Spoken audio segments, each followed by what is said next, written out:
Episode 3 dimulai 5 bulan yang lalu.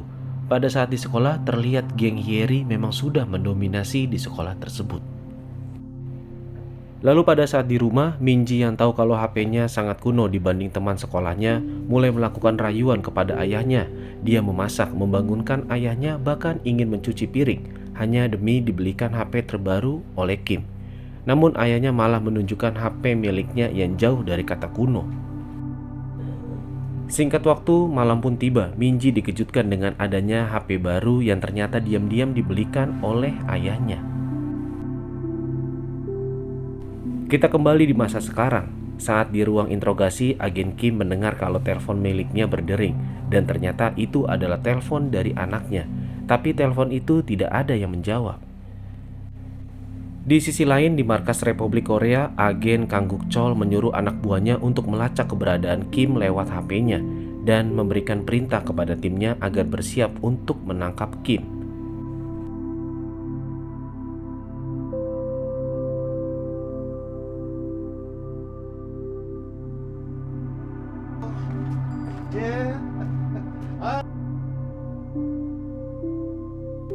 Di rumah ketua Ju, istrinya memberitahu kalau Hyeri tidak mau keluar kamar dan tidak ingin sekolah. Dia malah berkata kasar dengannya, sampai ketua Ju menyuruh anak buahnya untuk mencari tahu tentang Hyeri.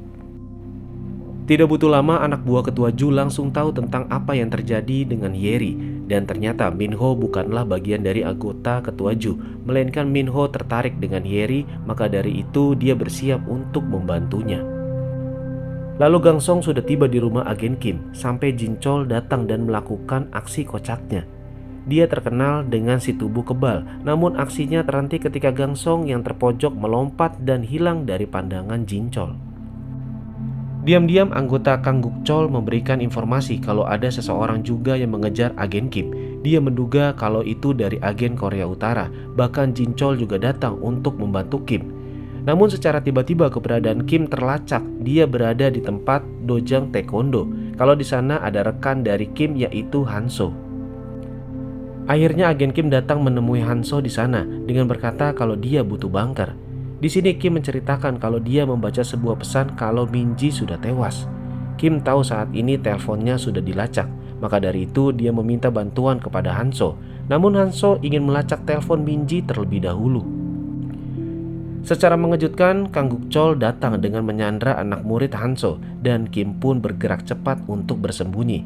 Namun Kang Guk Chol terus mengintimidasi Hanso kalau tidak boleh ikut campur dengan urusan ini. Dia hanya mencari Kim karena sudah melanggar kontrak. Kim dan Hanso dengan mudah meratakan kelompok Kang Guk Chol. Mereka tidak membunuhnya, hanya saja Hanso dan Kim ingin melakukan sesuatu yang lebih penting daripada mereka.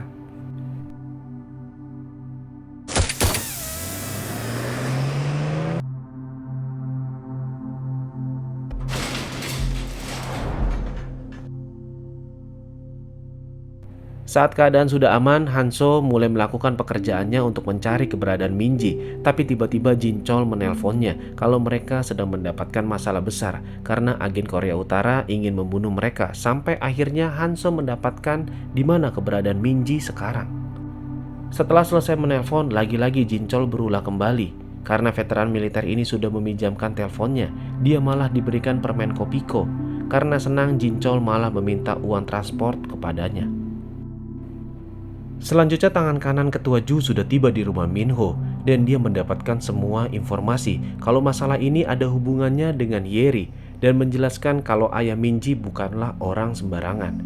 Karena sudah cukup tahu tentang informasi yang diberikan oleh Minho, dia pun langsung membunuhnya. 해리가 연루되어 있다는 거지. 일단 흔적부터 잘 처리해.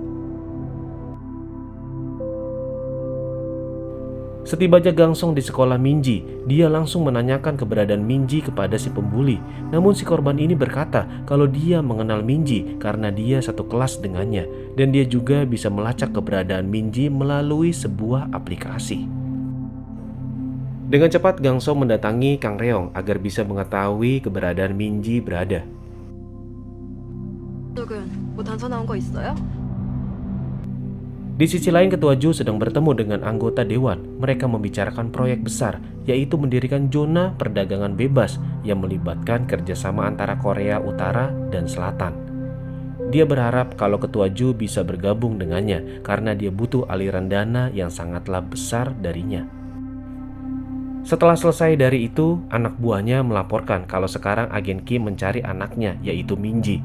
Namun mereka mendapatkan masalah karena saat ini informasi tentang ayahnya tidak bisa diakses. Sementara itu, agen Kim dan Hanso sudah tiba di sebuah restoran klub real. Akan tetapi mereka berdua mendapatkan masalah karena yang ada di sana hanyalah sekumpulan para preman. Karena sudah tidak banyak waktu, Kim langsung melakukan aksinya dengan mencabut rambut ketua preman tersebut dan memberitahu apakah mereka tahu tentang ciri-ciri yang disebutkan oleh Kim. Di sini Hanso menyelesaikan semua kelompok preman dan Kim meninggalkannya untuk mencari keberadaan Minji. Keberadaan Kim sudah ditunggu oleh mereka. Si petinju yang bernama Yongmin pun tak berkutik melawan Kim dan Kim langsung masuk ke dalam ruangan si bos. Di dalam sana Kim melihat gantungan telepon milik Minji dan dia pun langsung menghajar satu persatu orang yang ada di dalam sana. Tersisa satu orang, dia pun langsung mengatakan kalau dia sedang mencari seorang gadis yang ada di telepon miliknya. Dan dia juga berkata kalau gadis ini sudah menemani tidurnya semalaman. Mendengar itu Kim langsung membebek belur si bos tersebut.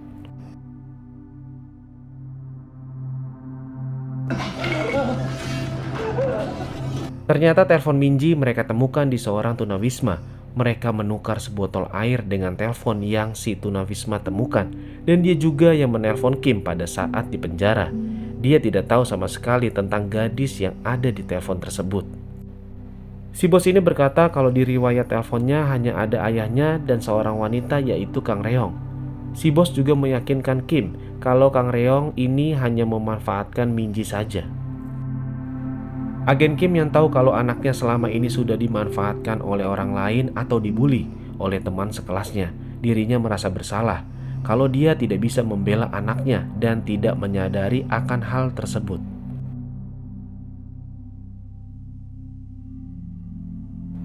Sampai akhirnya Gang Song datang dan langsung menodongkan pistol ke kepala agen Kim dan episode 3 pun selesai.